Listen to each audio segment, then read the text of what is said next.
Hello guys, welcome to my YouTube channel time to study. And आज इस video में हम BHDC 131 के फोर्थ ब्लॉक का 13 यूनिट कवर कर रहे हैं और इस यूनिट का नाम है हिंदी कहानी का विकास सेकंड।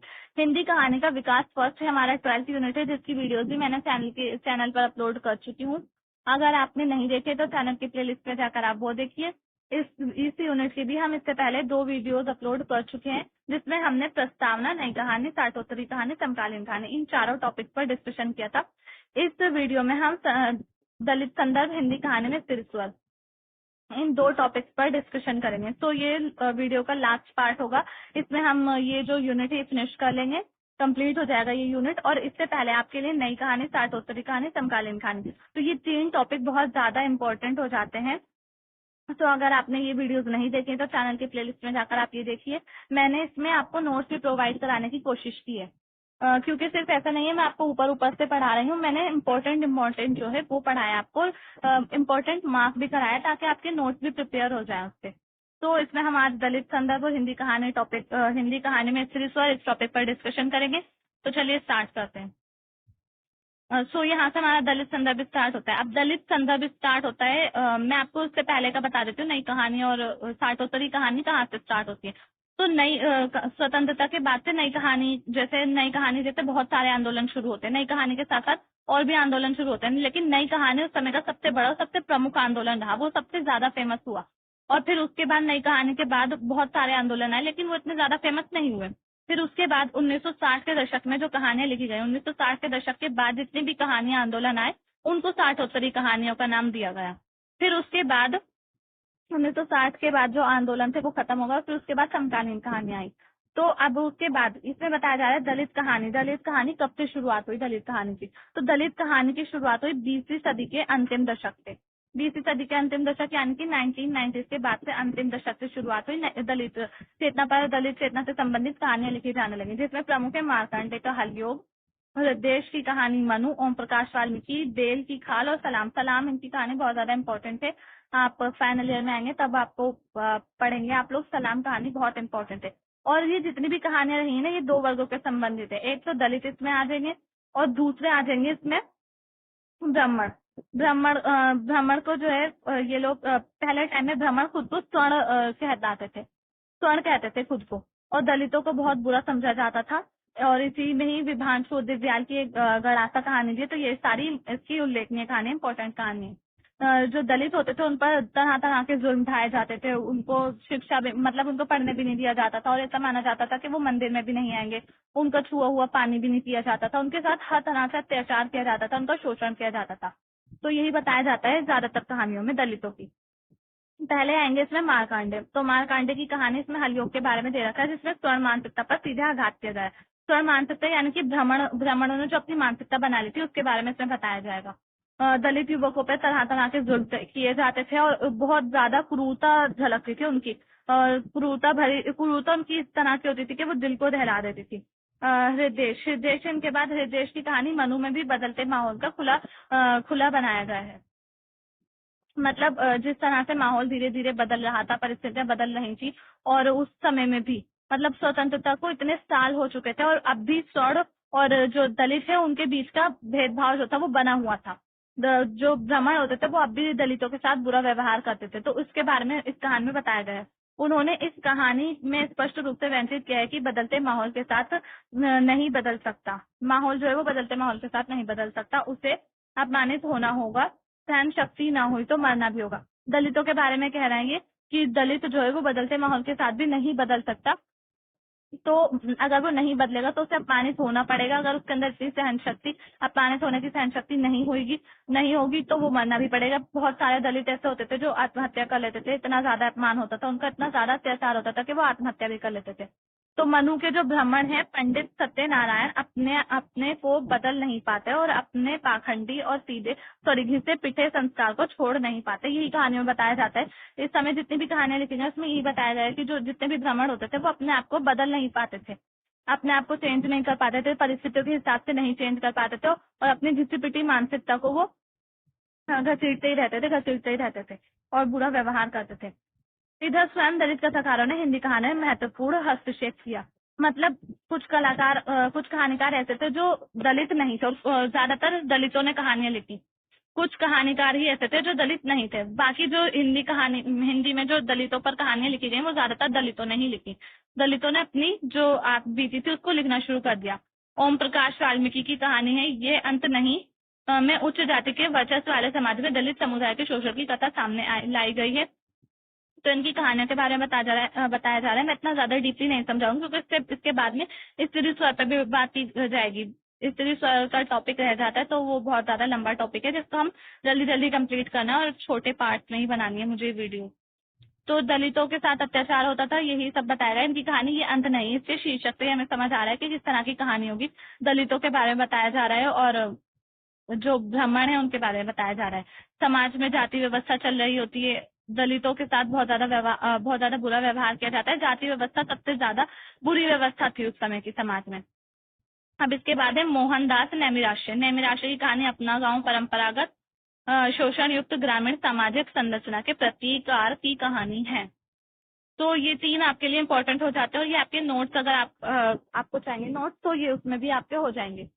क्योंकि जो हमारी जो बुक होती है, ये जो बुक मिलती है इग्नू की तरफ से, जो इग्नू प्रोवाइड कराता है, तो उससे ही ज्यादातर क्वेश्चन आते हैं। जो अलग से हम अगर कितने भी बुक्स खरीद लें, क्वेश्चन प्रिपेयर कर ले, लेकिन उससे नहीं आते। इग्नू आजकल तो हो रहा है कि कहीं से भी कोई सा भी क्वेश्चन आ जाता है तो उसमें फिर खुद से करना पड़ता है। तो इसलिए इग्नू की बुक से ही पढ़िए। मैं आपसे ही कहूंगी कि आप इग्नू की बुक से पढ़िए। इग्नू की बुक्स बहुत ज्यादा अच्छी होती है और इनमें इनकी जो लैंग्वेज होती है ना वो भी बहुत ज्यादा सिंपल लैंग्वेज होती है। तो अगर आप पढ़ेंगे और समझेंगे अच्छे से तो आपको समझ आ जाएगा। और ये मोहनदास नेमिराश्य, ओम प्रकाश वाल्मीकि और मार्कंडे ये आपके लिए इंपॉर्टेंट हो जाते हैं। आप इन तीनों पर कर लीजिएगा। अब इसके बाद हिंदी कहानी में स्त्री स्वर। आप सभी को पता है महिलाओं के साथ शुरू से ही बुरा व्यवहार किया जाता है। उनके साथ अलग तरह का व्यवहार किया जाता है। उनके साथ गलत व्यवहार, उनका भी शोषण किया जाता है। जिस तरह से दलितों का शोषण किया जाता है उसी तरह महिलाओं का भी किया जाता है। लेकिन महिलाओं का इतना नहीं होता जितना दलितों का होता है। दलितों के साथ महिलाओं से भी ज्यादा बुरा व्यवहार किया जाता है। लेकिन फिर भी जो स्त्रियां होती हैं, महिलाएं होती हैं, उनके साथ भी बुरा व्यवहार किया जाता है। और शुरू से ही हिंदी कहानी के विकास में दलितों की स्त्रियों की महत्वपूर्ण स्थिति रही है, महत्वपूर्ण उपस्थिति रही है। स्त्रियों पर लिखा जाता रहा है। प्रेमचंद युग में आप देख लीजिए, हिंदी कहानी में प्रेमचंद के उपन्यासों में और कहानियों में सब जगह स्त्रियों पर प्रेमचंद ने ज्यादातर लिखा है। स्त्रियों पर और किसानों पर लिखा है इन्होंने, दलितों पर भी लिखा है। आरंभ से ही हिंदी कहानी में स्त्री चेतना और स्त्री मानस और उनकी बदलती स्थिति को कहानीकारों ने अपनी कहानियों में केंद्रितता प्रदान की है। तो इसमें एक टोकरी भर मिट्टी, ये इंपॉर्टेंट कहानी है। अब हम इसके बाद देखेंगे हिंदी कहानीकार आ जाते हैं। हिंदी में किन किन लोगों ने कहानी लिखी। तो ज्यादातर महिलाएं ही होंगी हिंदी में कहानी लिखने वाली। स्त्रियों पर कहानी लिखने वाली ज्यादातर महिलाएं हैं। तो सबसे पहली जो है हमारी चंद्र किरण सक्सेना है। चंद्र किरण सक्सेना हिंदी की प्रारंभिक सशक्त महिला कहानीकारों में है। बहुत ज्यादा इंपॉर्टेंट हो जाते हैं ये आपके लिए। और जो इम्पोर्टेंट है मैंने आपके लिए उसमें अंडरलाइन भी कर रखा है। जो मैंने अंडरलाइन कर रखा है वो आपके लिए इम्पोर्टेंट है। तो ये हिंदी की महत्वपूर्ण और सबसे पहली कहानीकार है, तो इसलिए ये इम्पोर्टेंट है। उनकी पहली कहानी घीसू चमार, ये 1930 में प्रकाशित हुई। चंद्र किरण सक्सेना ने अपने समय की नारियों के जीवन के विविध पक्षों का चित्रण अपनी कहानियों में किया है, जैसे कि गृहस्थी का सुख, पहली भूल, सुबह का भूला, एजुकेटेड वाइफ आदि कहानियों में इन्होंने सामाजिक और पारिवारिक स्तर पर स्त्री के साथ होने वाले व्यवहार का चित्रण किया है। मतलब उस समय जो नारियों के साथ व्यवहार होता था उस सब का इन्होंने अपनी कहानियों में चित्रण किया है। अपनी कहानियों में बताया किस तरह से उस समय महिलाओं के जीवन पर किस तरह के व्यवहार होता था, उनके जीवन पर उस व्यवहार का किस तरह से प्रभाव पड़ता था, उस सब का इन्होंने अपनी कहानियों के बारे में बताया। कालांतर में हिंदी कहानी में स्त्री विमर्श का जो स्वरूप उभरा उसका प्रारंभिक बीज चंद्रकिरण सक्सेना में दिखाई देता है। मतलब जो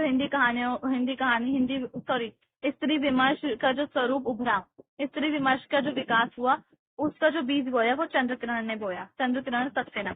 अब इसके बाद हमारे नेक्स्ट आ जाएंगे कृष्णा सोबती। वरिष्ठ हिंदी कहानीकार है जो नई कहानी के जमाने से हिंदी कहानियां लिखती रही हैं। नई कहानी आंदोलन जो शुरू हुआ था वो स्वतंत्रता के बाद से शुरू हुआ था। तो कृष्ण सोबती ऐसी कहानीकार है जो नई कहानी के जमाने से ही हिंदी में स्त्री विमर्श पर कहानी लिखती आ रही है। वो स्त्रियों की सामाजिक, आर्थिक, मनोवैज्ञानिक दृष्टियों से नारी सबलीकरण पर उन्होंने सवाल उठाए हैं और इन सभी विषयों पर उन्होंने कहानियां लिखी हैं। जैसे कि उनके जो नारी पात्र हैं, वो कुंठित है, डरपोक और डब्बू नहीं है, बल्कि जुझारू है, संघर्षशील है, हमेशा संघर्ष करते रहते हैं, बहादुर है वो बहुत ज्यादा। उनकी कहानीकार मित्रों मरजानी की मित्रों में अभूतपूर्व साहस और निडरता है। वे पुरुष समाज की बनाई नैतिकताओं को धता बताते हुए सीना तान कर चलती है। ए लड़की की मुख्य पात्र अम्मू मृत्यु की दोहरी पर खड़ी है, परंतु मृत्यु तो उसका डर नहीं है, वह अपना जीवन सहज ढंग से जीती है। तो ये इनकी कहानियों के बारे में। इनकी कहानी है मित्रों मरजानी और ए लड़की। तो इसमें इनकी जो मुख्य पात्र है, नायिका है कहानी की, वो किस तरह की है उसके बारे में बताया गया है। मित्रों मरजानी की नायिका इनकी साहसपूर्ण है और निडर है, और ए लड़की की जो कहानी है पात्र है, नायिका है, वो मृत्यु मतलब उसकी मृत्यु होने वाली होगी, लेकिन वो फिर भी मृत्यु से नहीं डर रही है और सहजता से सहज ढंग से वो मृत्यु का सामना कर रही है। अब इसके बाद ये सब आप अगर आपको करना हो तो आप कर लीजिएगा। मैंने इम्पोर्टेंट तो मैंने क्योंकि नोट के उससे बनाए हैं आपके लिए ये, तो इसलिए मैंने ज्यादा सब पे नहीं लगाए हैं, कुछ ही करे हैं आपके लिए जो इम्पोर्टेंट है उन पर। तो जिनके पास बुक नहीं है वो पढ़ सकते हैं। चंद्रकांता, इसके बाद चंद्रकांता आपकी आ जाती है। तो चंद्रकांता की अधिकांश कहानियों की पृष्ठभूमि कश्मीर की है, परंतु उनकी कहानियों की आत्मा नारी सबलीकरण है। मतलब कश्मीर से रिलेटेड पृष्ठभूमि, कश्मीर से रिलेटेड ज्यादातर कश्मीर की कहानी लिखते हैं, लेकिन उनकी कहानियों में भी नारी सबलीकरण पर, वुमेन एम्पावरमेंट पर लिखी है उन्होंने कहानी, एम्पावरमेंट पर सॉरी। अपनी कहानियों में उन्होंने परिवार के दायरे में पिसती, टूटती, जूझती और परिवार के दायरे को तोड़कर बाहर निकलती स्त्रियों का चित्रण किया है। मतलब परिवार के दायरे में, परिवार में जो महिलाएं हैं उनके साथ किस तरह का व्यवहार होता है, उनके साथ उनको हर तरह से शोषण किया जाता है, और फिर वो उससे उस सारी परिस्थितियों का सामना करते हुए किस तरह से बाहर निकलती हैं, परिवार से दूर होकर, परिवार की जो रस्म रिवाज है उनको तोड़कर किस तरह से बाहर निकलती हैं, उसके बारे में बताया गया। तो उनकी जो इम्पोर्टेंट कहानी है वो है बस इतना ही। अनावृत और सोन की स्त्री, सूरज उगने तक, काली बर्फ आदि उनकी ये सब प्रमुख कहानियां हैं। इसके बाद आती है मैत्री पुष्पा।